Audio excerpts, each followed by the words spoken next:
Hello, let's take a look at Photoshop's Workspace. When you first open Photoshop, you should be presented with a screen similar to this. You may have recent files if you've already opened Photoshop. At the top we have our menu bar, and down the side here we have, create new or open an existing file.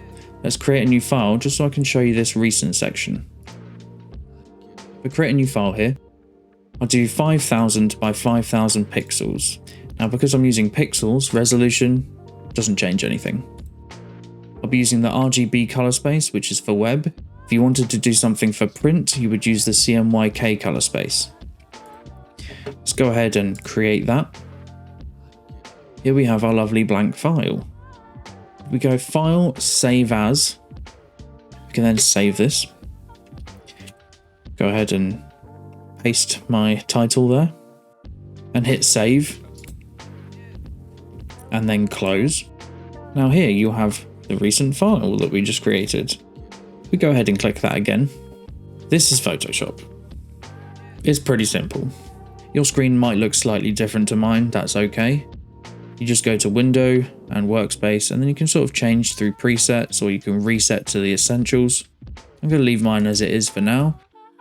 If there's anything on here that isn't on your screen, you can always go to Window and then just click on it. These are all your panels. If you click on one, it will just add it to your screen. Then you can move it around and change it however you want. At the top we've got our menu. I won't go through all of that right now. Below that we have our tool options. Down the left we have our tools. So the tool options changes when you change your tool. It's the options for the tool. If you right click any of the tools that have a small little arrow in the corner, which I believe is most of them, then you get a different option. So if you click on the brush, you get brush or pencil, etc. Down the right hand side we have our panels. These can be docked or undocked just by clicking and dragging, arranged however you like. Very simple. Now if we go ahead and just add some text here,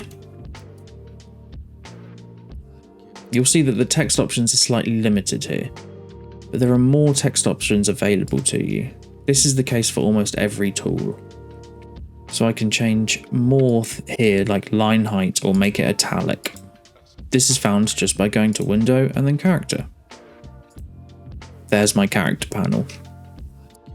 Let's go ahead and delete this layer.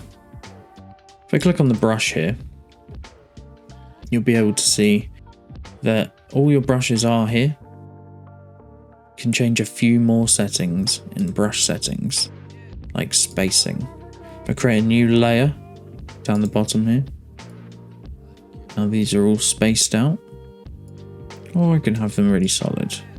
You can also change lots of other options, but we'll get to that eventually. So those are the very basics of the Photoshop Workspace layout. If you're interested in learning more, do a subscribe.